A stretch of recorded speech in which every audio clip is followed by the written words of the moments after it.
미국과의 대결을 상정해도 해볼만 하다는 계산이 나온 중국은 선을 넘은 도발로 미국을 우롱했는데요.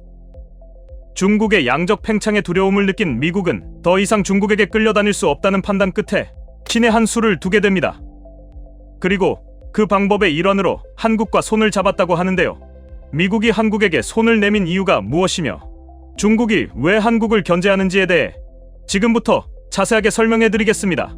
뜻밖의 장소에서 솟아오른 잠수함의 모습은 대만은 물론이고 전 세계인들에게 충격을 주었습니다. 대만 서해안에서 약 200km 떨어진 지점에서 진급 탄도미사일 발사 핵잠수함으로 추정된 중국 잠수함이 모습을 드러냈습니다. 인터넷을 통해 잠수함의 사진이 널리 퍼지며 구리슝 대만 국방부장은 상황을 파악하고 있다고 말하며 중국 잠수함의 존재에 대해 긍정도 부정도 하지 않았는데요. 과거 중국 잠수함 침몰과 관련해 대만 정부 측에서 단호하게 잘못된 이야기라고 정보를 정정한 것과 다르게 이번 핵잠수함 출몰에 대해서는 말을 아끼는 모습을 보여 중국 잠수함이 맞다는 것을 간접적으로 드러냈죠. 이미 대만 주변에 함대와 군용기를 잇따라 보내며 대만 정부를 위협했던 중국은 이번에는 대담하게 핵잠수함을 보낸 것이죠. 지난 5월 라이칭더 대만 총통 취임 직후 즉각적으로 군사훈련이라는 명목으로 대만 주위를 포위한 것과 더불어 중국의 군사 도발은 선을 넘는 모습을 보였습니다. 미국이 여러 전쟁으로 인해 신경을 분산하고 있고 11월에 닥친 미국 대선이라는 큰 이벤트를 노리고 중국이 군사행동에 나설 것이라는 분석도 나오고 있죠. 미국의 불안함을 중국이 노리고 있다는 소식과 함께 이번 핵잠수함 도발은 어디까지 미국이 인내할 것인지 테스트하는 성격의 리트머스형 도발이라는 분석이 지배적입니다. 실제로 이번 도발에 대해 대만 정부와 미국은 즉각적인 반박과 함께 중국에 대한 위협적인 언사를 보였지만 실질적으로 군사행동에 나서지는 못했죠. 특히 미국은 직접적인 군사 도발에 맞서는 모습을 보이진 못했습니다. 만약 미국이 미항모나 핵잠수함을 움직인다면 그때는 돌이킬 수 없는 전쟁이 발생할 수 있기 때문이죠. 그러나 일각에서는 미국이 군사행동에 나서지 않은 것은 중국과의 군비 경쟁에서 미국이 위협을 느끼고 물량에서 질 수도 있기에 함부로 나서지 않은 것이라는 이야기가 나왔습니다. 재작년부터 올해에 이르기까지 여러 군사 매체는 물론이고 중국과 미국 정치계에서는 중국의 양적 팽창, 정확히는 해군 함정 충원 속도가 빠르다는 것을 인지했습니다. 미 전략국제문제연구소는 미군의 해군력이 중국에 비해 약하다는 것을 직접적으로 언급하며 더 이상 미군 우위의 해군 질서가 성립되지 않는다고 바라봤습니다. 작년과 올해에 걸쳐 파악된 정보로 미루어 봤을 때 중국이 운영하는 전함은 대략 234척, 미 해군이 운용하는 219척보다 많습니다. 전함 외에 잠수함, 원양 상륙함, 항공모함 등 기타 목적으로 사용하는 배까지 포함하면 중국이 운영하는 함선수는 대략 340척 정도에 해당합니다. 미국도 중국과 마찬가지로 다른 함선까지 계산해도 290척이라고 하는데요. 대략 50척 가까이 모자란 것입니다. 문제는 지금 격차가 더 벌어질 수 있다는 점인데요. 중국 조선소에서는 엄청난 양의 전함이 생산 중이며 2025년을 목표로 총 400척 규모를 운영할 것을 목표로 정부 주도의 함선 생산이 진행 중에 있습니다. 그러나 미국은 예산을 늘렸음에도 불구하고 조선 산업이 몰락함에 따라 함선 생산에 차질이 있을 예정인데요. 실력 있는 조선 인재들이 미국에 없기 때문에 중국과의 양적 경쟁에서 이기려면 다른 국가의 도움이 필요한 상황입니다.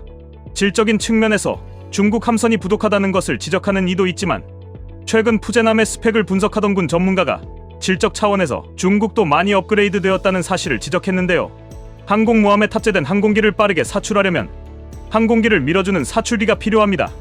이 사출기 기술은 증기를 이용하는 방식으로 전 세계에서 미국만이 유일하게 생산한 방식인데요. 프랑스의 유일한 원자력 항공모함인 드고람 역시 미국의 증기 사출기 기술을 도입해 사용할 정도로 미국이 독점적으로 기술을 보유하고 있습니다.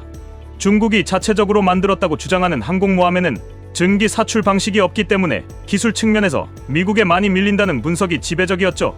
그러나 중국이 최근 만든 푸젠함에는 전자기 사출기 방식을 채택한 사출기가 설치되어 있다는 것이 밝혀지면서 미국 군 관계자를 경악하게 만들었습니다. 미국이 운용하는 증기 사출기 방식보다 더 앞선 방식으로 중국은 자국 기술만으로 더 뛰어난 사출 방식을 개발한 것입니다.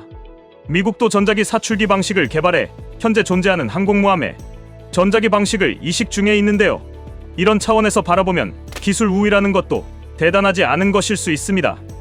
훈련 방식이나 전술에 있어서도 놀라운 발전을 보였는데요. 과거 중국 항공모함은 연안에서만 항공기 착륙 훈련을 반복하며 제대로 된 항공모함 성능 테스트를 하지 못했습니다. 그러나 이제는 중국 항모전단이 괌 지역까지 나가면서 장기간 훈련을 하는 모습이 포착되었는데요. 연안에서 장거리 항해까지 노하우를 착실하게 쌓으면서 점점 미국 해군을 위협할 정도까지 성장한 것입니다.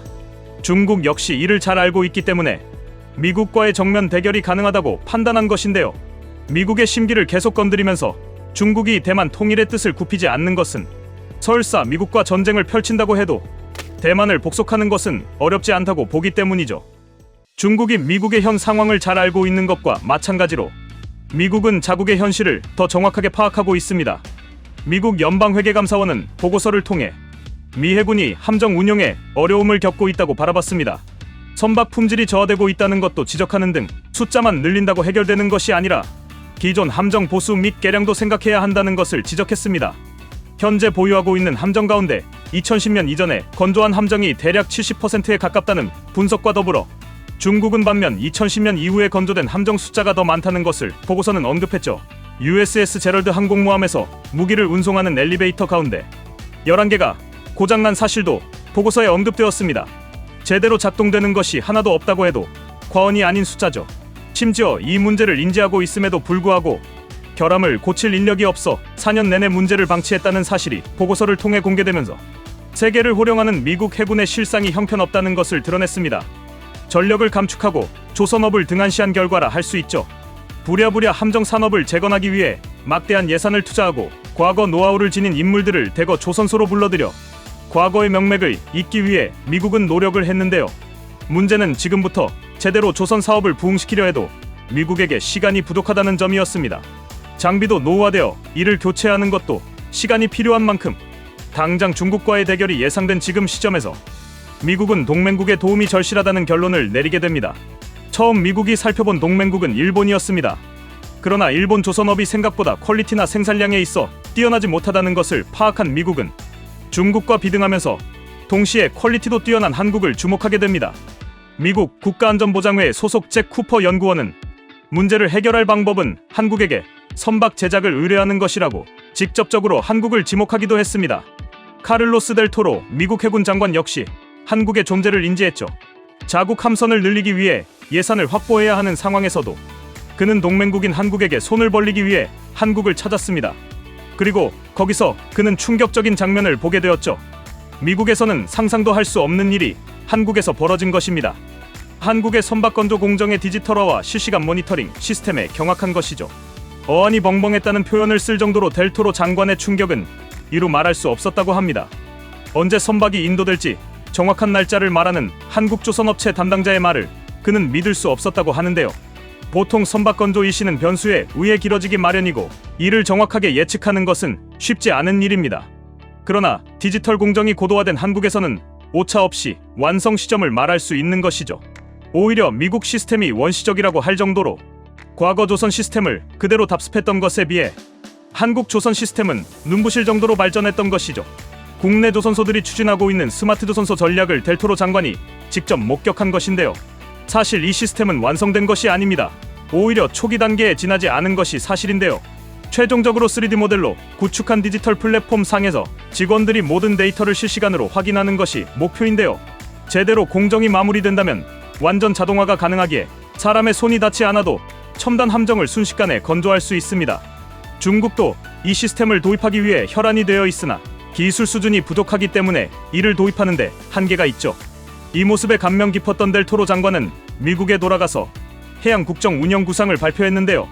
거기서 그는 한국의 협력이 필수라고 강조하며 한국 없이는 미국이 중국과의 함정 생산 대결에서 밀린다고 언급했습니다. 미 하원 외교위원회 아미베라 의원 역시 한국의 도움을 강조하며 초당적인 협력이 필요하다고 주장했습니다. 아예 미국 함정 보수도 한국에게 다 맡겨야 한다고 주장할 만큼 그는 한국의 시스템에 대해 굉장한 신뢰를 보냈죠. 그리고 최근 조 바이든은 이러한 내부 보고를 종합해 한국에게 함정 보수는 물론 미군 함정 건조까지 맡긴다는 계획을 발표했죠. 중국의 지속적인 도발에 적극 대응하기 위해 한국에게 도움을 요청한 것이죠.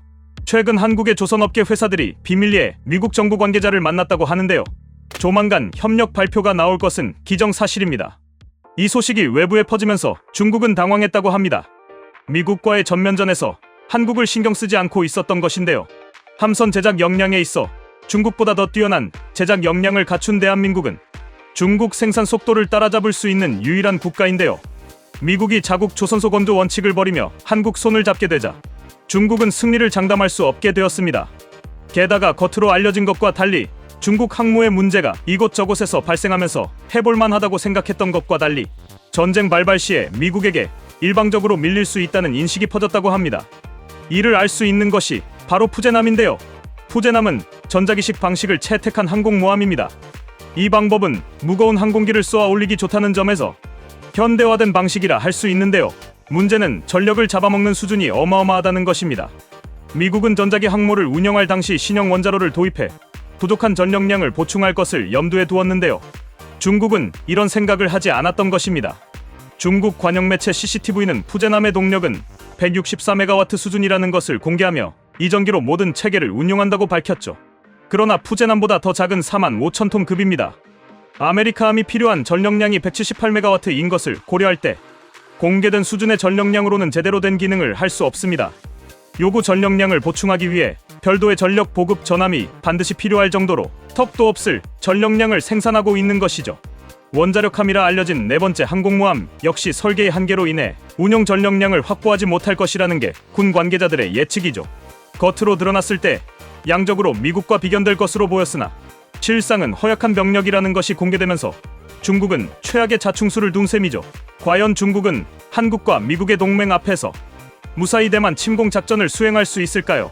지금까지 밀리터리 르포 TV였습니다. 감사합니다.